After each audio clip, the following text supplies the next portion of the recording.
Hello and welcome to this special edition of VAFA TV, coming to you from the Big V Club lunch. As preparations are underway, we're going to have a room full of about 240 people in here at the RACV Club soon to celebrate the induction of a couple of champions and the elevation of a legend. John Anderson and Bruno Conti will be inducted as Big V champions and Ian Cordner elevated to legend status.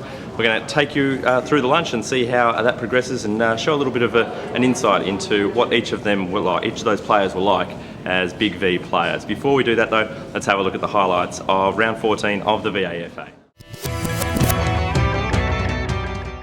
Mark A, Sam D'Andrea, St Bede's Mentone Tigers.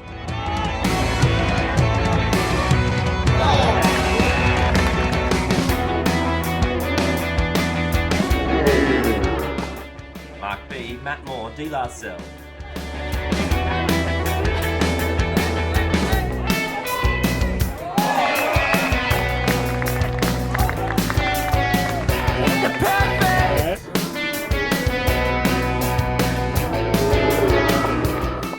Mark C, Keegan Stewart, Caulfield Grammarians. So I take it to come my old and girl. Mark D, Sam Pickett, De La Salle. So still my blame. Reality TV, condoning is sleazy, and the girls say they yes please, yes the same one. Mark E, Tom Biscaro, Fitzroy.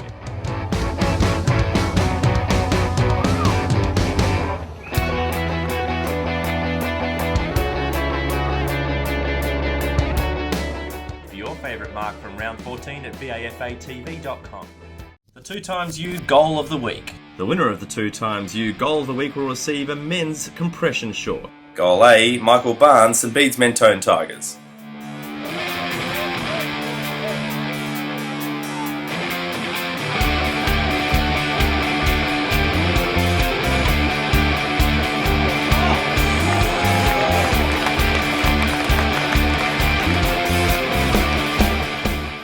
Goal B, Ed Clinch, De La Salle.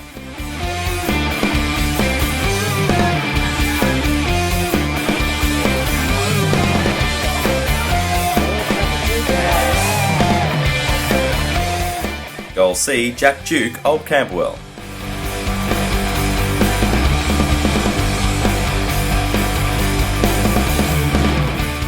Vote for your favourite goal from round 14 at VAFATV.com. What we have today is a celebration of all these wonderful Big V representatives being inducted into a Hall of Fame. A day like today is what can be good about sport, and in particular community sport, which is making people feel good about themselves. A vast number of Victorian amateur players on the Victorian side went on to play league, and the competition, I think, when you look back on that fact, was extremely strong. Down at Collingwood under 19s and to sort of play A to B grade amateurs with Ivanhoe, and it was, I really enjoyed it. It was a great competition to play, and I think the rivalries within the amateur football competition were fantastic, and certainly as a district club we were always persecuted by all those, the school and university teams. But well, I think Tiny Jim got his back pretty good, didn't he? well, someone had to give us a chance, a fighting chance. But they were great days, and obviously the representative teams were really exciting times as well. A little bit on the bike ride. I mean, obviously an amazing performance. How much did you raise in the end? We got to just over 1.3 mil, which is a very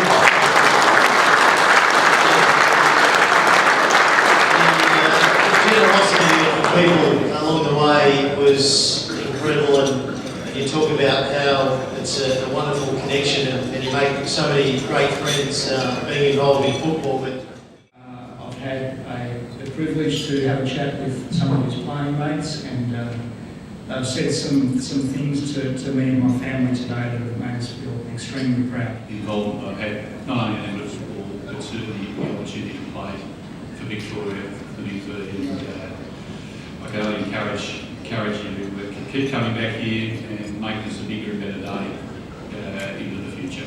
Thank you all. It is was a great moment, and we're terribly proud, and it adds to John's legacy. And known as Ando around the football traps. Did you know that? Oh yes, and because friends, also called him by Ando. But it's been wonderful to also have people from the VAFA today that I didn't know as well as the old Scotch guys to come up and have their bit to say, all kind words about John and his influence on them and his contribution to the game. Oh, look, I feel, very humble. I think, it's a great club with great players. I managed to sneak in to play Big V football at an early age and kind of found a way to stay in the side over a few years. So I'm very humbled to be thought of as being a peer to the others that have formed part of the club over many years. That first photo of me that you saw was taken when I was 16 years of age. So. Well, firstly, it's obviously a great honour. There's some marvellous players already at legend level in the Big V, and I've played with a number of them. And they were guys that I looked up to and admired, and to be put on the same level as those fellows, it is a great privilege. So I guess I'm obviously very rapt with the honour. Did he speak much about his football career at the Big V and his days at Old Scotch? Oh, definitely. I mean, it was part of our lives, and he was passionate about the game. He loved his club and all the camaraderie, and he was inspired by many people. And today I've been told he's inspired many, so he loved it. For me, is one of the key days of the year, the Big V lunch. The opportunity to mix with players that you played in Big V teams with is, I think it's a great innovation that the amateurs put together 6, 7 or 8 years ago. These days are always great, whether you're a player, whether you're involved in the VAFA board, as I have been for the last number of years. It's just tremendous to see the camaraderie and, as I mentioned earlier, the goodwill that remains after many years. I mean, just fascinating to see, almost 10 players that played in the 1963 side 50 years ago, feeling passionate enough to come here today to celebrate the day. Did you have a game when you played for the Big V that you thought, I actually played all right today? Yes, I certainly remember, I guess, the year 78 game when we played South Australia, and I remember playing on the centre half back who'd been an All-Australian for South Australia, and he came up to me and said, no one's ever kicked that many goals on me in a game before and at representative level, so that was a great compliment. Also, after carnivals, you get the opportunity to be an All-Australian representative, and I was fortunate to play a game in Canberra against the ACT and kicked 8 goals, which was the most I actually ever kicked in a game, and probably at the highest level. So that's a great thrill.